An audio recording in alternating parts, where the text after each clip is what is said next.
Hello and welcome back to another edition of the GSMC College Football Podcast, presented to you by the GSMC Podcast Network. Happy Monday, everybody. Monday after draft day, got a lot of fallout. Got a good show to talk about, though. First, we're going to touch about the big surprise that happened. Shedeur Sanders falls all the way to not the second, not the third, not the fourth, but the fifth round, selected by the Cleveland Browns. Going to talk a little bit about that. Then we're going to talk a little bit about Shedeur even more. Going to talk about the prank calls that happened over the weekend and the fallout from that. Also going to touch a little bit about potential Super League incoming. Dabo Swinney seems to think it. We're going to talk about what the Clemson head coach said, get into some of that, what could potentially be happening in college football in the next 5-10 years. We're also going to talk about Quinn Ewers, his draft fall all the way to the 7th round. Should he have stayed at Texas? Possibly. Then make sure you stick around for my last segment. Going to go over some quarterback commitments, transfers, where they're landing, what the fit is like, and if it's a good move for them or not. But first, before I get into anything else, I just want to remind everyone that this show is all about you.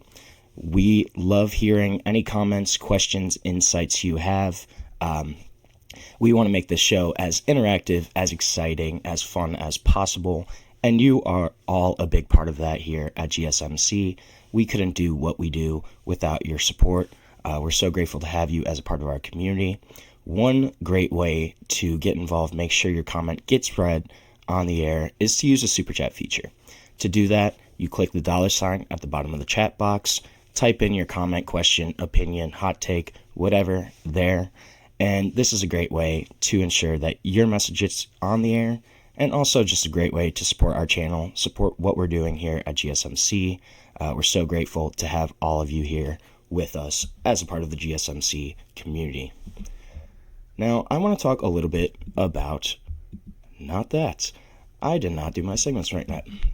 I want to talk a little bit about Shedeur Sanders, about the fallout here, what's going on. And this was really interesting. This was a guy that at one point in the draft process was a projected top 2 or 3 pick. The Browns, Giants, both quarterback needy teams needed a quarterback, but this is a guy that they passed on him in the first round.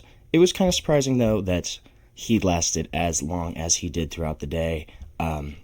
One NFL wide receiver coach said that he's got a skill set, but no dominant trait. He called him a backup at this point and said that those guys kind of have to be wired for humble support of the starter. That's not what Shedeur Sanders is like. And then one of the knocks against his actual on-the-field skills is the sack number. Obviously, Colorado's line was a complete mess, complete disaster. He took like 90 sacks over the past 2 seasons. That's a lot of toll on your body. And it could also kind of show that maybe his processing isn't all the way there. He's also not super athletic. He can make plays. He can kind of extend a little bit, but he doesn't have that dominant athletic takeover ability. And also just arm strength overall. Just the overall strength of his arm isn't super great.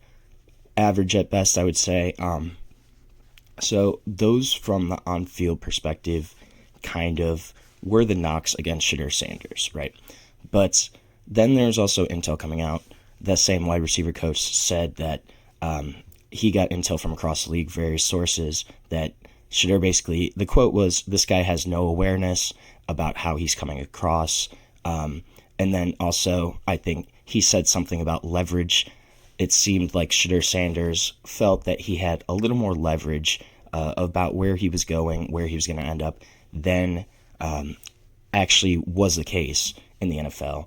And then also didn't help Shedeur Sanders' stock that he did not compete in the Senior Bowl or the NFL Scouting Combine. He didn't do either. He did do his pro day, but pro days are historically really scripted. They're really conducive to quarterback play.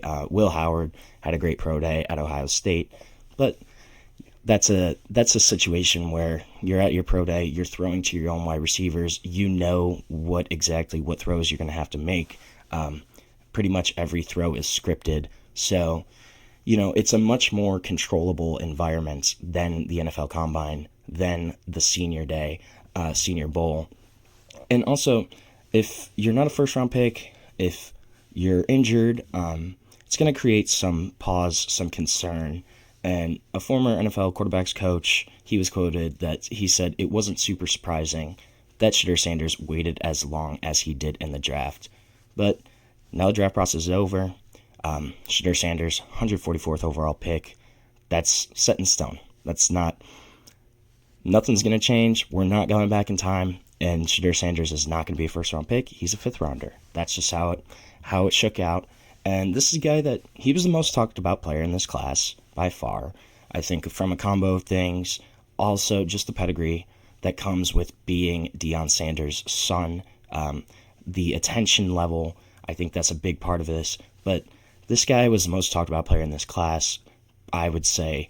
And then this is a guy that probably has one of the most memorable draft falls in NFL history, if not the most. Obviously, hindsight's going to be 2020. We're not going to know how Shedeur Sanders, how his NFL's career is going to shake out.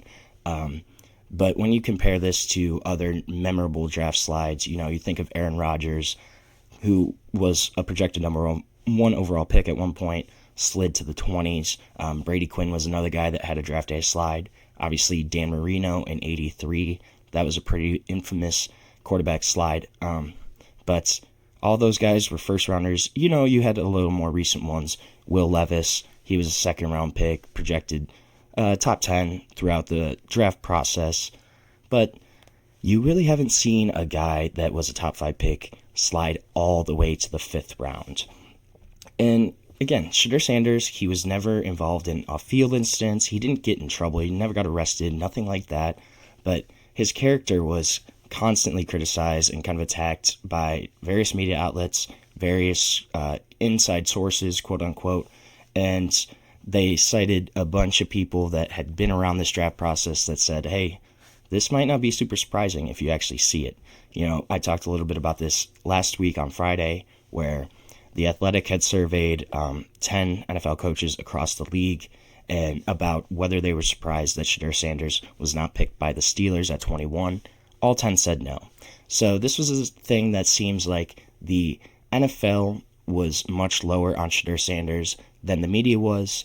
Anthony, I think the reason why Shedeur fell as far as he did is GMs and quarterback coaches don't want to be dealing. Yeah, I think that's a really big part of this.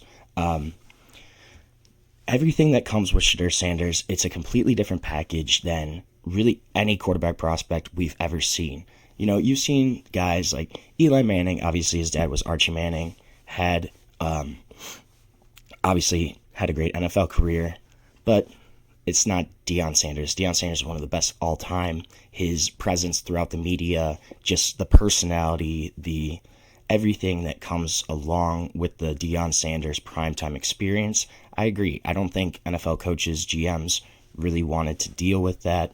But, at the same time, once he got to the 5th round, I think the value there was way too much for the Browns to pass up, even though they had taken a quarterback already in Dalen Gabriel with the 94th overall pick.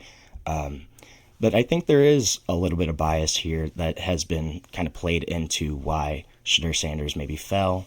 Because when you look at him from an on-field perspective as a quarterback prospect, this is a guy that, even if he might not have been a first-round prospect on a lot of teams' draft boards, he was a for sure day 2 pick, second rounder, third rounder at minimum. He's still a guy that's extremely accurate. He completed about 70% of his passes. Mobile, he's got a high motor, seems to have a high character from everything that we've heard from Colorado, from that kind of perspective, from guys that have played with him. But I think,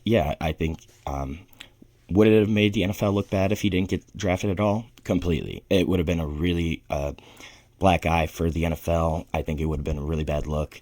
And at some point, he needed to be drafted. I think I would have been really, really surprised if he went undrafted. At some point, I think he was going to be drafted, but I think also the confidence that comes with Shedeur Sanders, he's very similar to Deion in that aspect where he's extremely confident in his abilities, declared himself the best quarterback in the class multiple times throughout the process. And I think that probably kind of rubs some people the wrong way, too. You don't really see that much. Obviously, you see guys, Cam Ward, confident player. I think Shedeur, in the way that he might have presented himself, especially it seems like his interviews at the Combine kind of rubbed some teams the wrong way. They said he came off brash, kind of arrogant. I think some of his answers might not have been what NFL teams wanted to hear. And I think, they didn't want to deal with the media that's going to come with Shedeur. And that's what it sounded like. It kind of sounded like he was arrogant, kind of standoffish in his interviews. I wonder if he was trying to tank interviews potentially to maybe get drafted by a certain organization or team. I'm not sure. That's kind of just a theory that maybe I have, but I don't know. It does kind of seem, though, like every time he met with teams, he rubs somebody the wrong way in that interview process. And it's just kind of interesting. This whole scenario, we have never really seen a guy fall this far before in the draft, I think. Obviously, you have had some guys, like I said, Aaron Rodgers, Dan Marino, but those guys were still first rounders. Will Levis more recently fell into the second, but not all the way to day 3. I think this had a lot more to do with off-the-field stuff, with teams maybe not wanting to have to do the whole Deion experience. That he's obviously going to be very vocal in Shedeur's career, what he has planned for his son, and he's going to be involved. The interview with Deion in the nightcap with Ocho Cinco, I kind of remember that. I don't remember all the details of that interview. I do remember, though, earlier in the process, there was a video that came out of Shedeur Sanders playing Madden, and he said that he only plays with the Browns. I thought that was kind of interesting because, maybe a little projection there. But this whole thing is going to be really interesting. I also think the fact that probably teams that were looking at him weren't looking at him as a day one starter right away. They were looking at him as more of a backup, developmental kind of quarterback. And if that's your situation, that's the scenario. This is a guy that has way too much media coverage and is just too much of a big name to kind of take over that role as a developmental backup guy. You're going to hear clamors for him to start. And I'm really curious to see how that quarterback competition is going to shake out in Cleveland. You have 4 quarterbacks on the roster now, traded for Kenny Pickett in the offseason, brought in Flacco, obviously drafted Dylan Gabriel, and now you have Shedeur. So you got 4 guys. I'm not really sure who's actually going to start, who's going to win that competition. Do you think people took some of the comments he made on that podcast interview out of context? I'm sure. I mean, that happens all the time, where, you get a 5 or 10 second soundbite, and it sounds a lot worse just in that little chunk compared to maybe what Deion had said for that whole minute or minute and a half he was talking. People are always going to try to get hot takes, sound bites, and that's something that's going to come with the territory, especially when you have a guy like Deion Sanders, just the high profile. But yeah, I think this is probably more of NFL teams did not kind of want to have to deal with, everything that comes with Shedeur, the whole package, the whole production company, and just Deion as his father, the vocalness of Deion Sanders. He's obviously highly outspoken. Could that have rubbed teams the wrong way? And maybe coaches, GMs thought that was a sign that there could be further tension down the road, or arguments, discussions with Deion and Shedeur Sanders that these teams didn't want to have. I think that's very possible. I think especially if you look at Steelers, Pittsburgh, it makes a lot of sense. Yeah, I'm going to talk about Quinn Ewers later on in the show. I am kind of surprised he fell that far, but I do have another segment where I'm talking about Quinn Ewers. I kind of like the pickup for Miami. I think he's a better quarterback than he's getting credit for right now. Phillip Rivers is an interesting comp. I hadn't really thought of that, but I could kind of see that just in terms of play style. But we are going to take our first break of the show right now. When we come back, we're going to talk a little bit about the prank calls that happened over the weekend. Obviously, still going to touch on Shedeur here, but want to just talk about the prank calls overall. That's a really interesting scenario. We're going to take our first break here on the GSMC College Football Podcast. I feel like I'm losing my mind. Is everybody in the world blind? Please, Lord, give me a sign, a sign. I feel like I'm losing my mind. Is everybody in the world blind? Please, Lord, give me a sign, a sign. I wanna be the greatest. Everybody on the fake shit. I look around and feel like everybody is the fakest. I make this every day and I'm impatient, hoping one day I blow up from the basement. Statement, the top is so vacant. I don't hear shit that I think is amazing. Waiting for my day when I'm playing sold out shows for 1,000 faces. Hey, give me that crown, get in my way and to be put down. It ain't your place, all this my town. If I want that shit, then I'll get it right now. I'm losing it, the noose it fits, some losing shit, a stupid myth. You choose to live or choose to dip, you choose to fight or lose your grip and lose a gift. I feel like I'm losing my mind. Is everybody in the world blind? Please, Lord, give me a sign, a sign. I feel like I'm losing my mind. Is everybody in the world blind? Welcome back to the GSMC College Football Podcast. Just talked a little bit about Shedeur Sanders' draft fall, kind of why that may have happened. Next, we're going to get into some prank calls. Then make sure you stick around. I'm going to do some quarterback commitments later on, touch on that in my last segment. But before I get into anything else, I just want to remind everyone that we love hearing from you during the show, whether it's a comment, question, opinion, insight, anything that you have. We'd love to hear this. We want to make this show as interactive, as exciting as possible. One good way to ensure that your comment gets on the air is to use the super chat feature. To do that, click the $ in the bottom of the chat box to send in your comment, question, opinion there. It's a great way to support the show, support our channel. We can't do what we do at GSMC without your ongoing support. We're so grateful to have you here as a part of our community. So before I want to talk about the prank calls, Anthony said, I'm not sure if you agree with this. I think the reason why Mason Graham got drafted before Kenneth Grant. Yeah, I think that's definitely a big part of it. The one really big plus I have with Mason Graham is I think his floor is super high. At the absolute minimum, you're going to get a guy that has a really high motor that should be at least a decent starter in the NFL. If he doesn't have that kind of star power. But yeah, I think the floor wise, I think it was kind of a safer pick for the Browns. Obviously was a big position of need.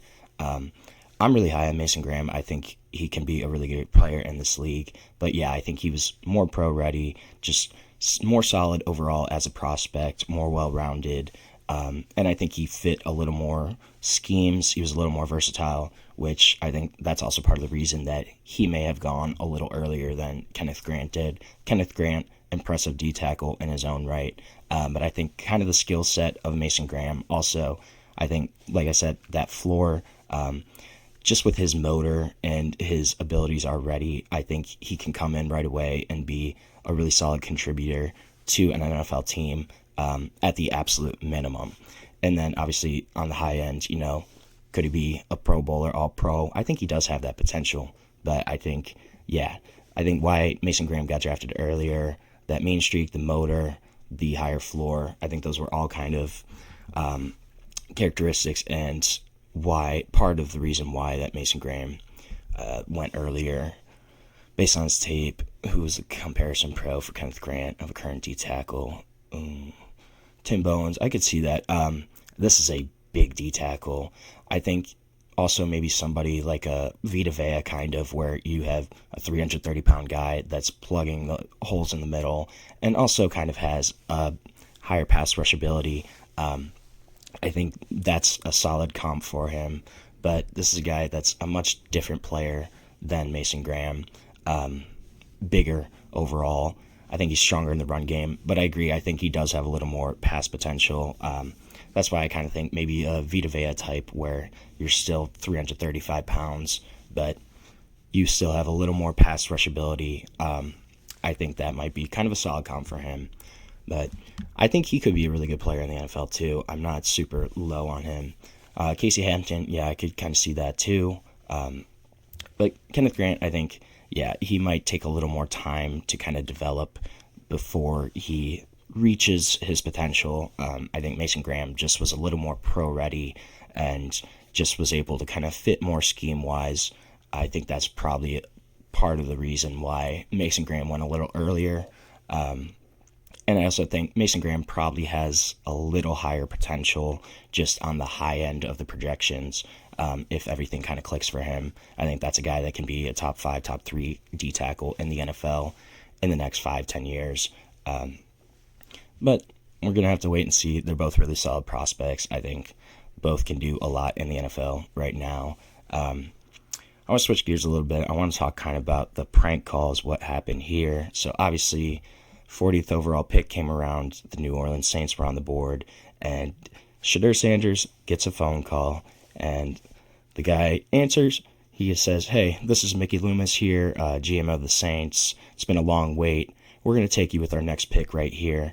And the best thing is this was all recorded, all taken down by Deion Sanders Jr.'s YouTube channel by Wall-Off Media.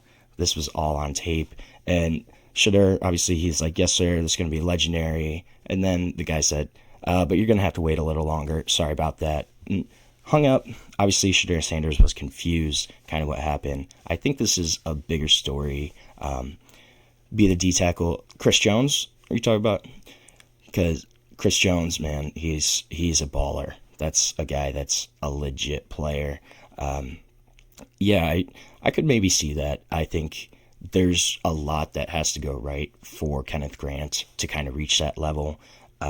But it's definitely very possible. This is a guy that has a ton of potential, and especially if he gets in an NFL weight room, gets his body a little more right, I think that's a guy that could really blossom as an NFL pro for sure.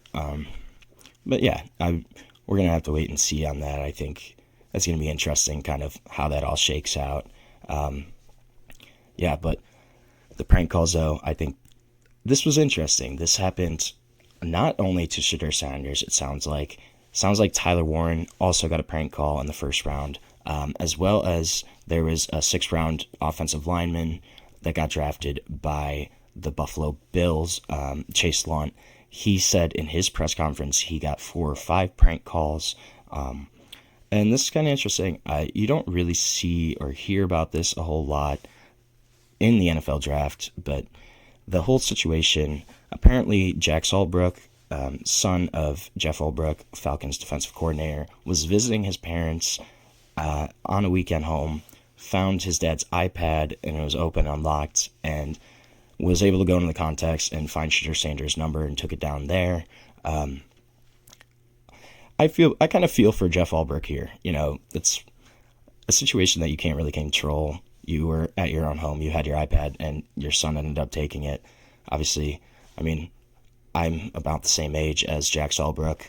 I know all my parents' passwords. I could get into their iPad or whatever, and I think that's just kind of interesting. What the fallout's going to be here.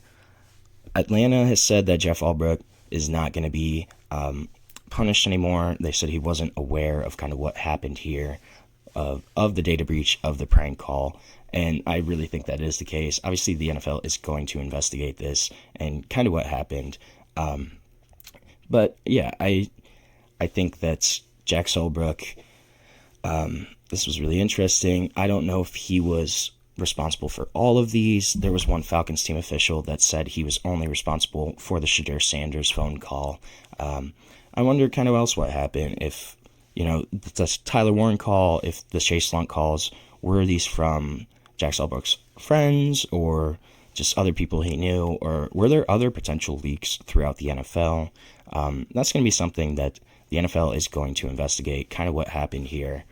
But for Shedeur Sanders, he responded really well. I will give him this. He said he was on a conference call with some Cleveland area reporters after he was drafted.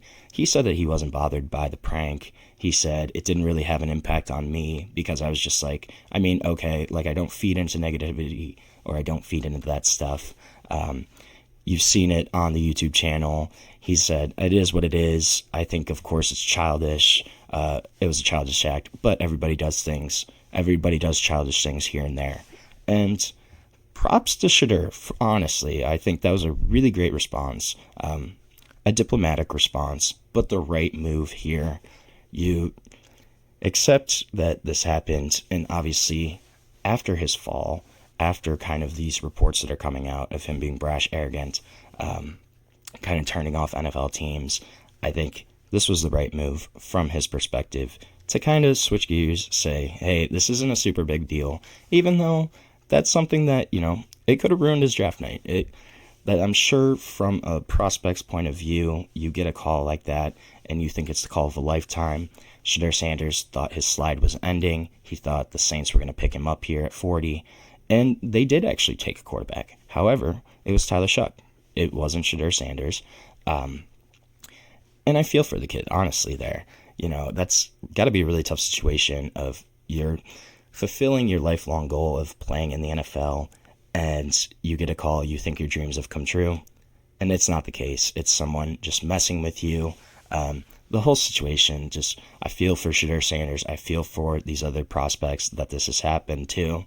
I wonder what the NFL fallout is going to look like here, but we're going to see what happens. I don't know if this was just a Falcons leak or potentially others throughout the NFL. We're going to have to wait and see, though. So we're going to take our second break of the show. When we come back, we're going to switch gears a little bit, and we're going to talk about Dabo Swinney's comments and the potential of a Super League. Stick with us. We'll be back on the GSMC College Football Podcast. Looking for your daily fix of sports talk without having to pay for it? GSMC Sports Network is available on YouTube. Just search GSMC Sports Network. Get your fix of daily sports talk shows on YouTube, absolutely free. NFL, college football, NBA, MLB, MMA, UFC, fantasy football, and so much more.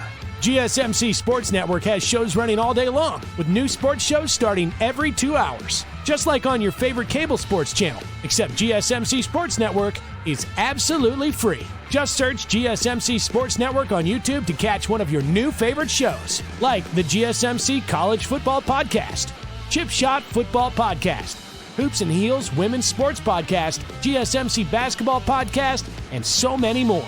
Check it out for yourself. GSMC Sports Network, now available on YouTube absolutely free. Search GSMC Sports Network on YouTube right now.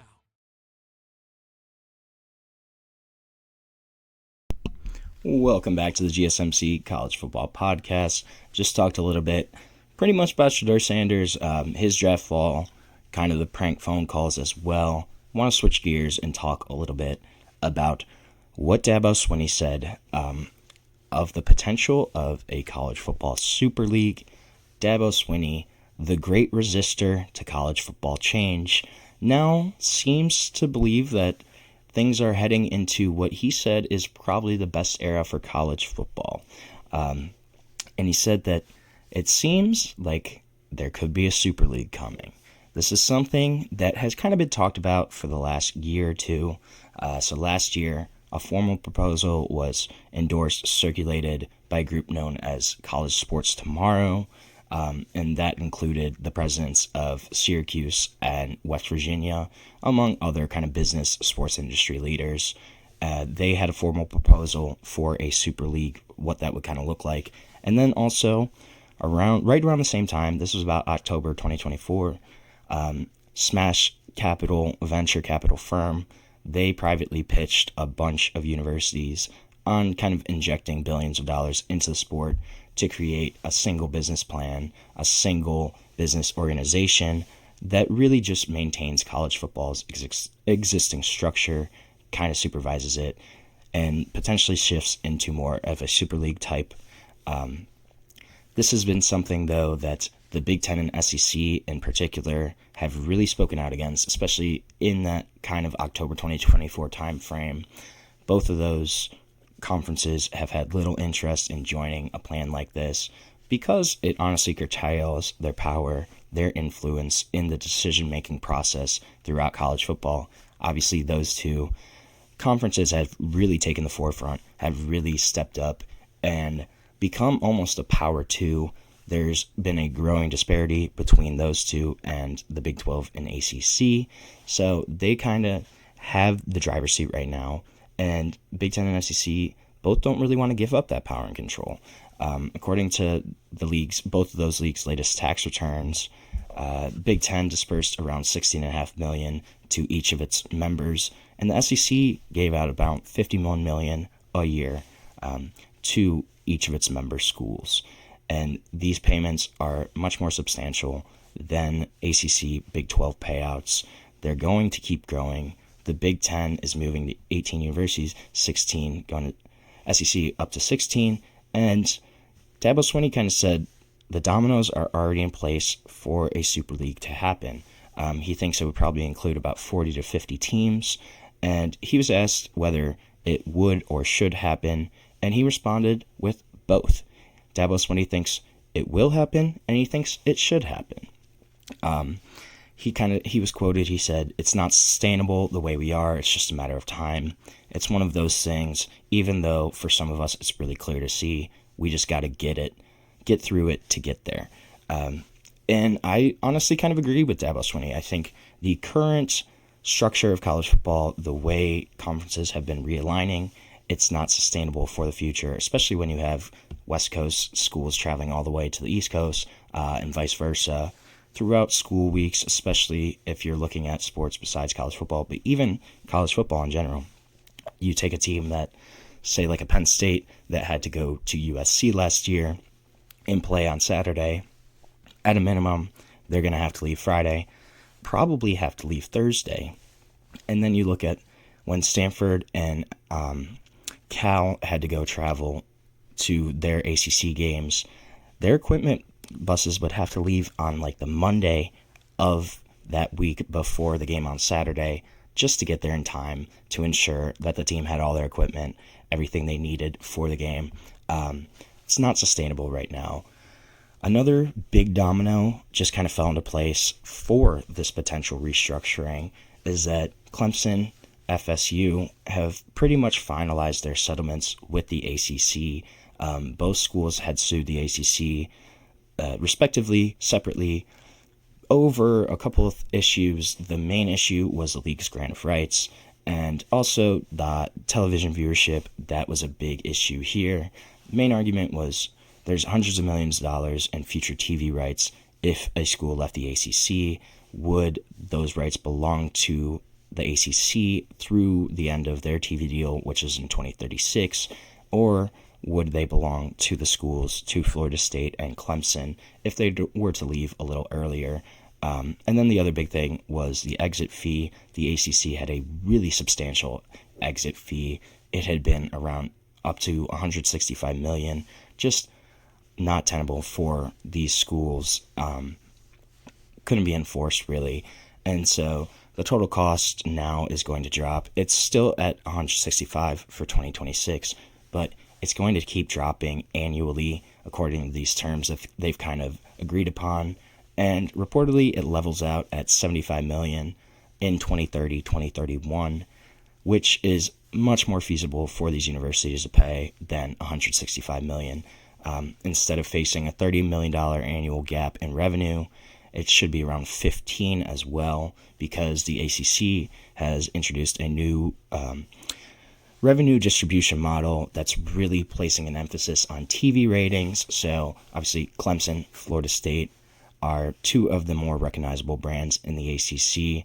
They're going to drive more TV viewership, and they should have more revenue from that than some potential other ACC teams. But 2031 is the big year to circle here. That's because pretty much every major conference's TV deal ends between 2030 and 2034. if there's going to be any kind of major upheaval in college football, any major restructuring, I think that's kind of the timeline to look at is the next 5-6 years. What's going to happen in 2031? Because there's some TV deals that are going to end up. They're going to need to renegotiate. The Big Ten, I think, ends in 2031. SEC's, again, right around there as well. But if there is going to be a Super League, I think that's probably going to be around the time it's going to happen. And honestly, it makes sense. So Dabo Swinney kind of envisioned the top 40 or 50 programs all joining forces, even the Big Ten and SEC, despite the fact that it would mean those two conferences probably ceding some revenue, ceding some power just in terms of decision-making. But he said eventually money's going to win the day. The other dynamics and factors will come into play. He said, I just think people are eventually going to see the business opportunity involved, and it's going to come down to brands and TV viewership and all that type of stuff. More so than a league. Eventually, that's where it'll get to. Who knows when we'll get there? Probably sooner rather than later.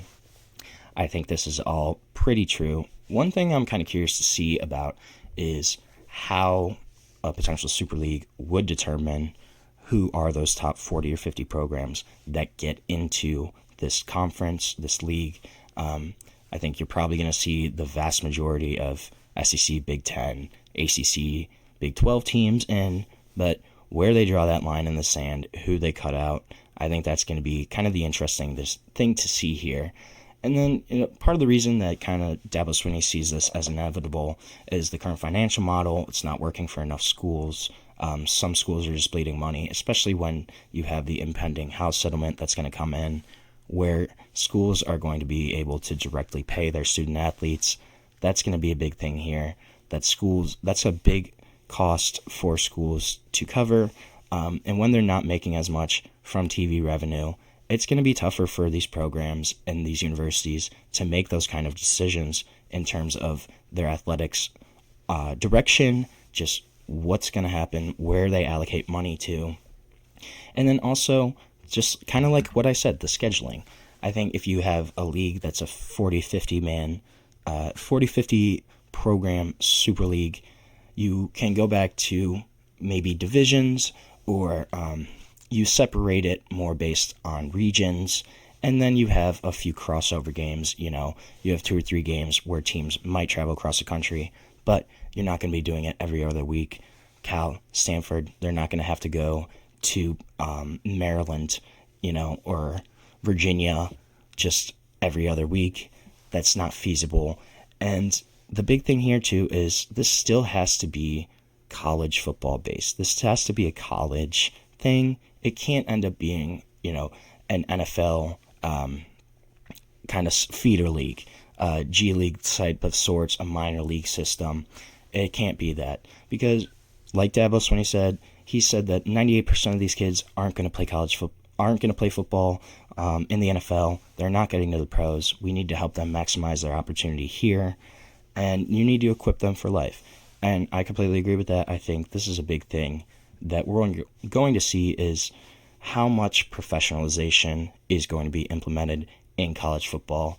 I kind of like the idea of a Super League.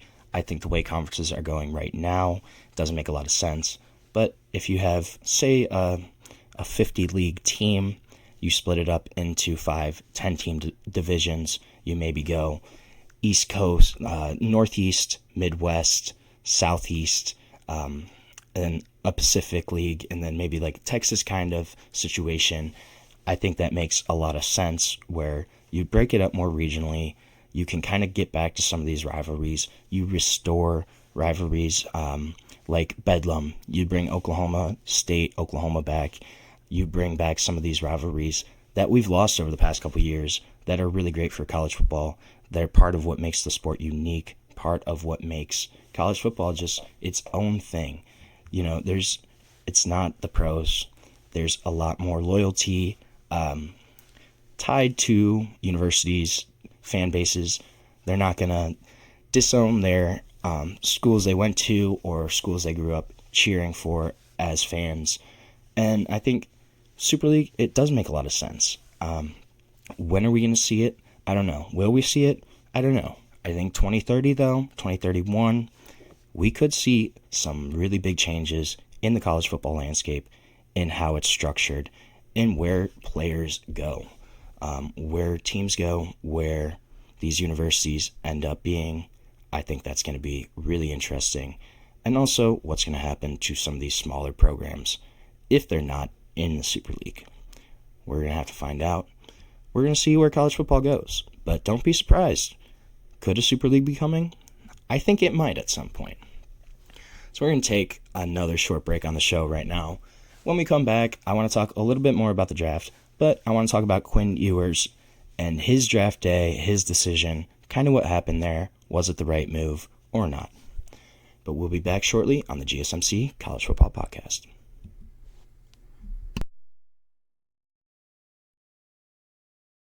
For the best and latest podcasts available anywhere, go to the podcast app on your cell phone and type in GSMC to access free content-rich podcasts on health and wellness, book reviews, sports, entertainment, relationships, social media, movies, technology, finance, and even weird news. Subscribe and download the GSMC Podcast Network's family of shows, available everywhere podcasts are found.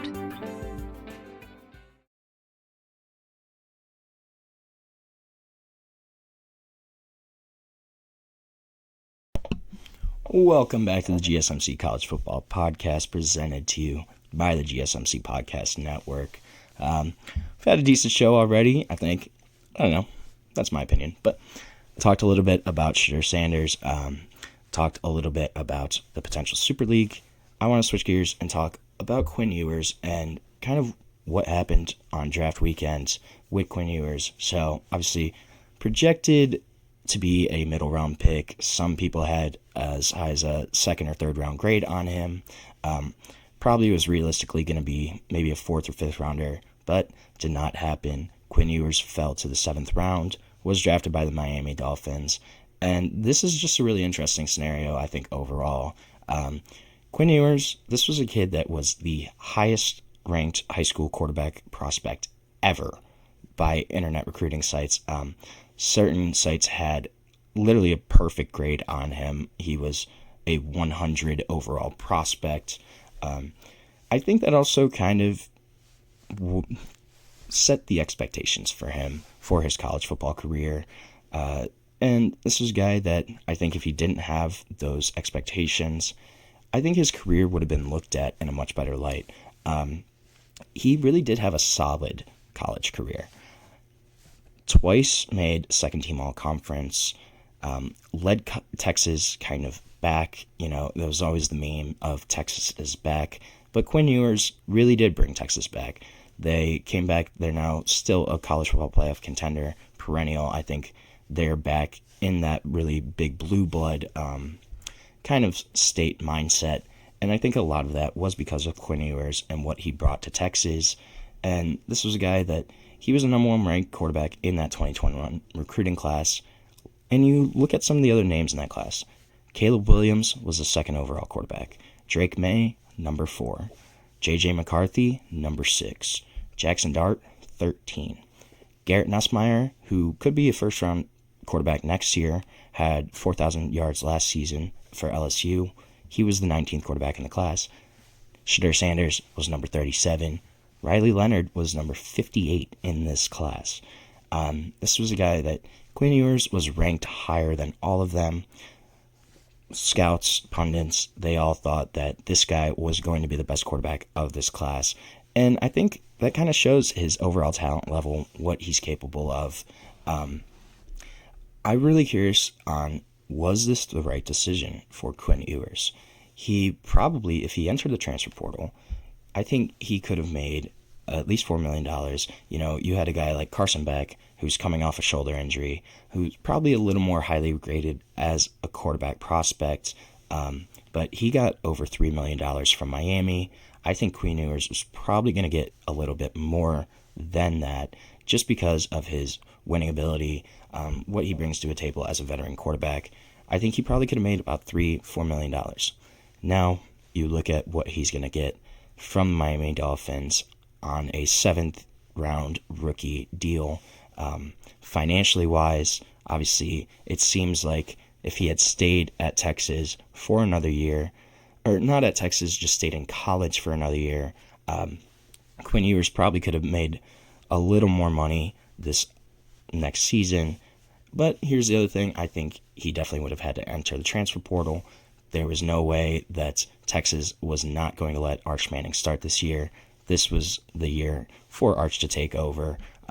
Obviously, we've been seeing the grooming of Arch Manning the past couple seasons, saw him play even more this past year, and everything that sounds like coming out of Austin, they want Arch Manning to be that quarterback one for the Longhorns. And I think Quinn Ewers, he was going to be shown the door, even if he decided to stay in college, he was going to be shown the door. But I think he would have made a lot more money if he stayed in college. So was that the right decision? I'm not sure. He didn't make the decision based on financials, which is funny because you look at the start of his college career.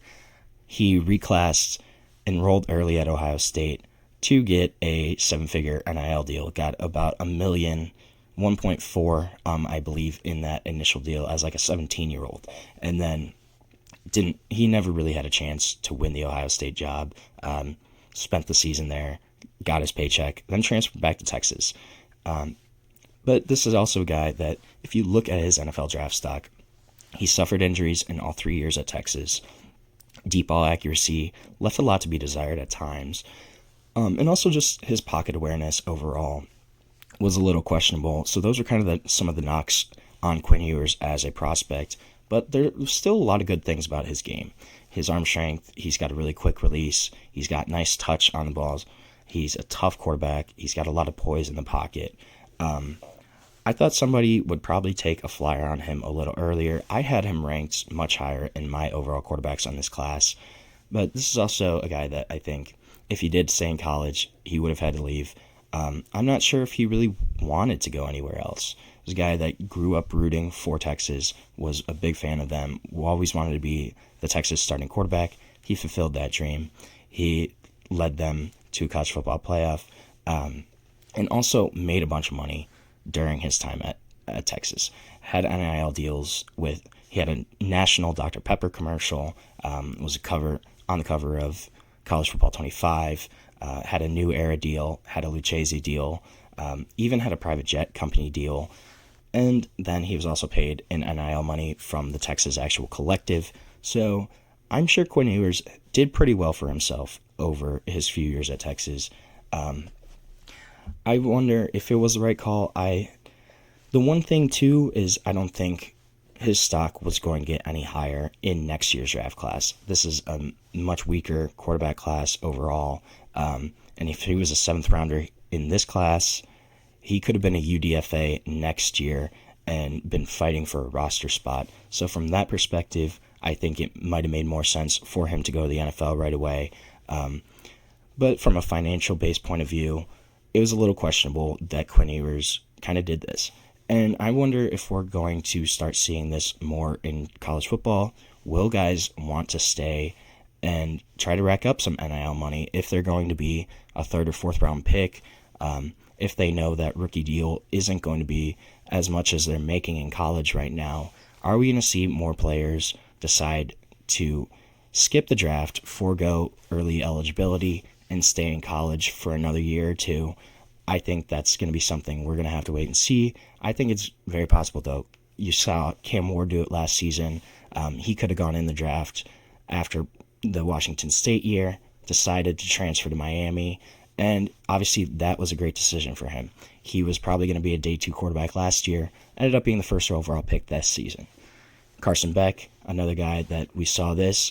He could have gone this year, decided to transfer, go to Miami as well. We're going to have to wait and see where his draft stock is next season.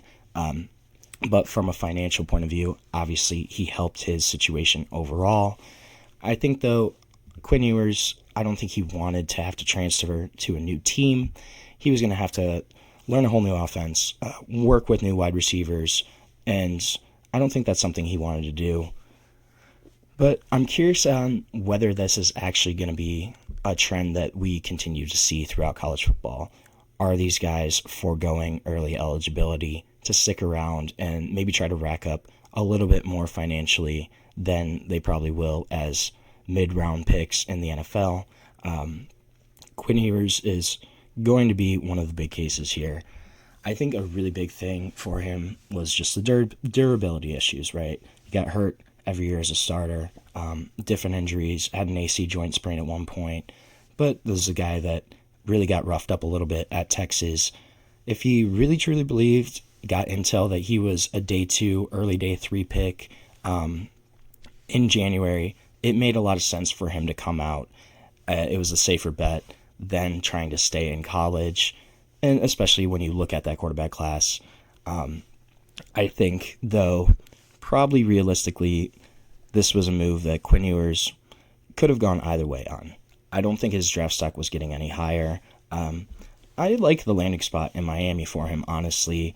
He can sit behind Tua. Obviously, Tua has had injury concerns of his own throughout the years. Concussions are the big question mark for Tua Tagovailoa. I think this could be a guy that could get looks next season, potentially, or this year if Tua's hurt. I think he'll be in contention for the backup role. If not, will be a third string or a practice squad guy. I think, though, Quinn Ewers potentially could get some looks as a part-time starter for Miami at some point. If Tua gets hurt again, if he's struggling, we'll see. I like the landing spot, though. I think Mike McDaniel can use Quinn Ewers, can utilize his skill set, what he does well to maximize his potential in the NFL. But was it the right call for him to stay or to go? Not really sure. I don't think his stock was getting any higher. I think he probably would have been a UDFA next year, just looking at his stock and where he ended up being drafted this season. But, hindsight, we'll never know. So I want to take another short break here on the show. When we come back, going to talk a little bit about some of the quarterback commitments from transfers as well as a high school pickup that occurred this weekend. But we're going to take a short break, and we'll be back on the GSMC College Football Podcast.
Welcome back to the GSMC College Football Podcast. I had a big draft show, but going to switch gears a little bit, talk about some of the quarterbacks that have committed in the transfer portal, as well as a big pickup for the Michigan Wolverines.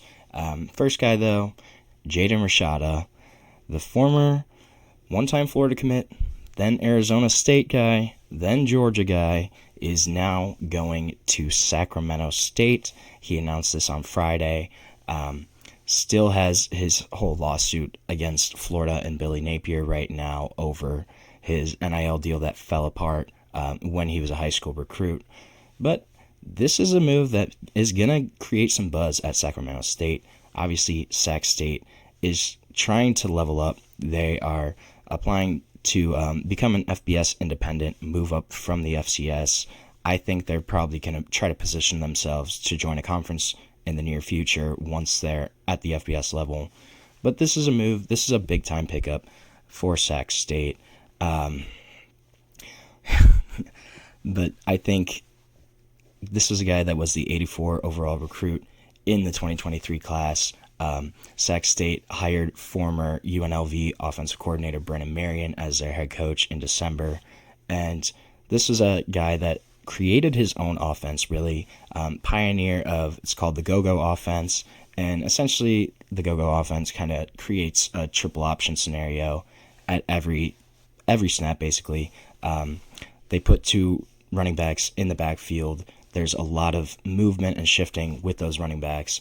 Both running backs can get the ball in the backfield. The quarterback can run. Quarterback can pass as well. So it kind of really stretches the defense, really forces them to key in on certain guys to make decisions at a certain point in time. I think it's an offense that kind of fits Jaden Rashada, and Sacramento State is obviously trying to level up in football. They had a rough year last year, only won, I believe, 3 games. And it's going to be a big adjustment period for Sac State, but I think the talent pedigree, recruiting pedigree of Jalen Rashada kind of gives them a higher ceiling than potentially thought of. And this is a really unique offense that I think he fits well. He's got a dual threat ability. If Sac State has 2 running backs they like, this is an innovative look. The Patriots actually kind of used it when Cam Newton was the quarterback there, kind of built their offense around him. And this was a guy that also, Brennan Marion, he had Gus Malzahn to learn from. He went to Tulsa 2007, 2008, broke a bunch of records as a wide receiver there. And that was where Gus Malzahn was the offensive coordinator during that time frame. So has a little influence from kind of that Gus Malzahn 2010s Auburn offense. I think, though, this is a move that makes a lot of sense for both program and player. Jaden Rashada probably needed to step down in terms of competition after not seeing the field at all at Georgia last season. Started a few games at Arizona State in 2023, but did end up losing out to Sam Levitt there. So this is a guy that he needed a landing spot that makes sense. Sac State gives him a spot where he can start and where the pressure isn't super high, at least right now. Can be a guy that can kind of grow into that role and be a decent starter for Sac State, has the potential to be a more high-level starter. I think that's kind of going to be an interesting move there of what happens with Jaden Rashada. I also think Steve Angeli going to Syracuse, officially announced. This is a move that I really liked.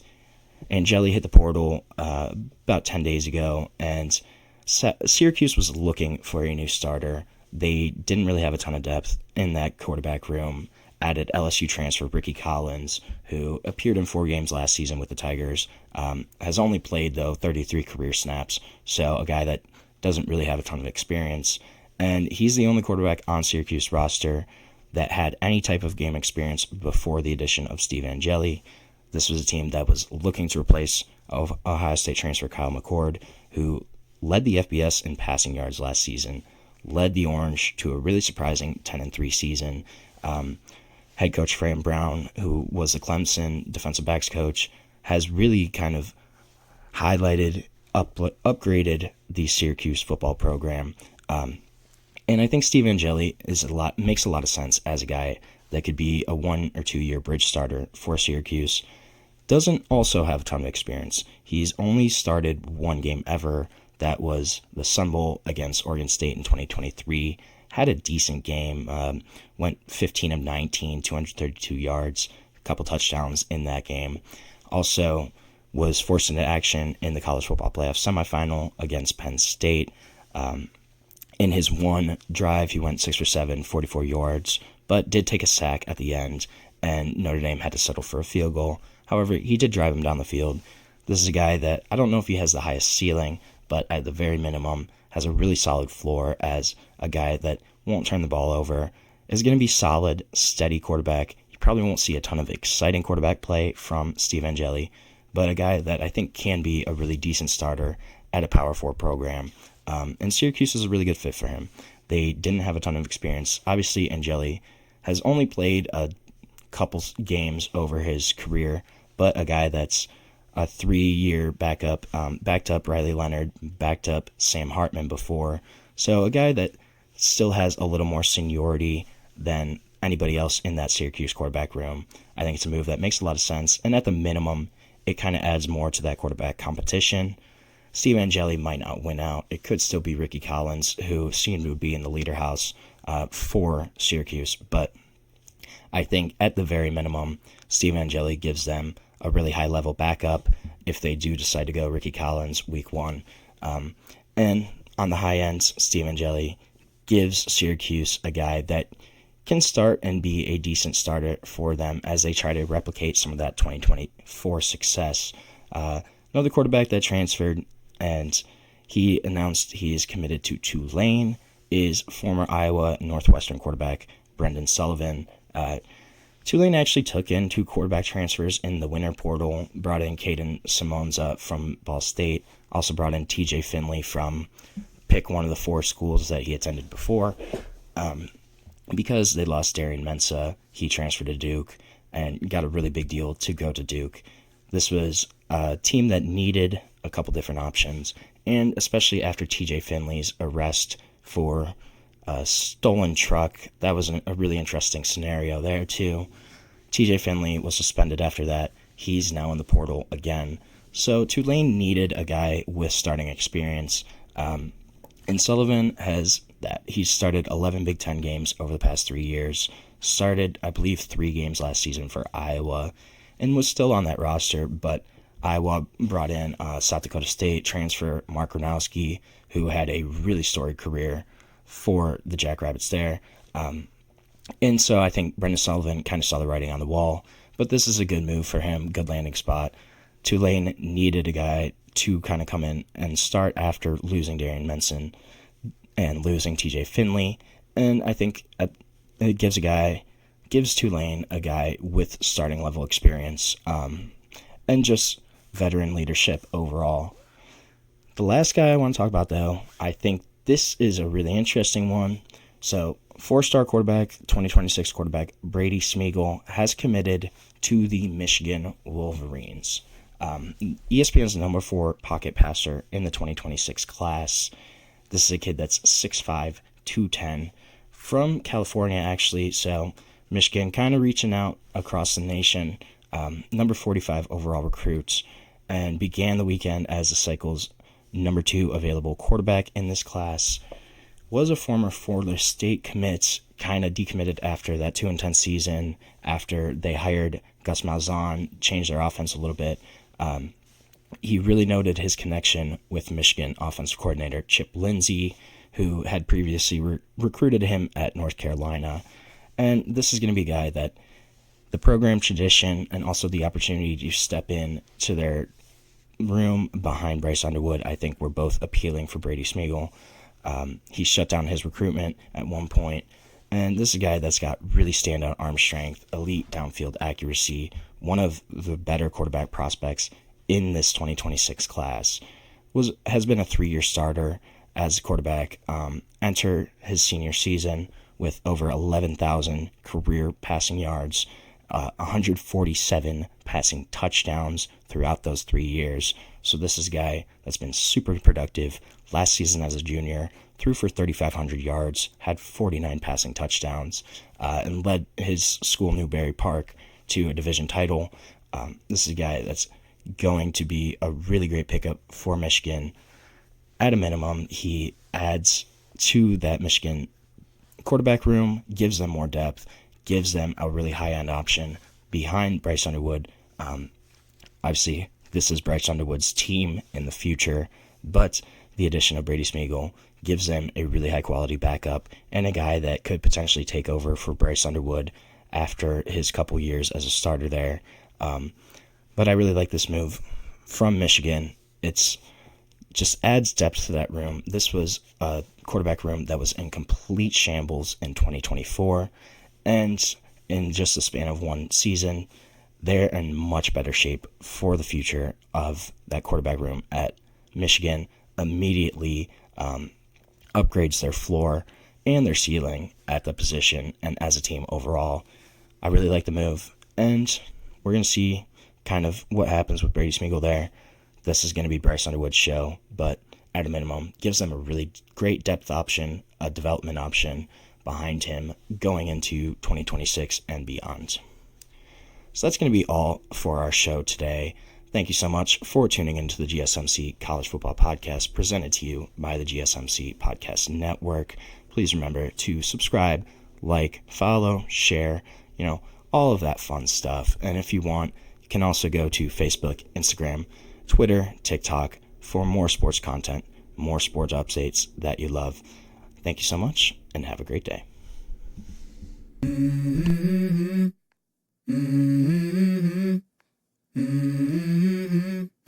Let's go. I wake up to a little bit of drool on my pillow, feel like it's gonna be a bad day. Yeah, I'm tired of shit, and the coffee ain't hit yet, damn, ain't that great. I don't wanna go to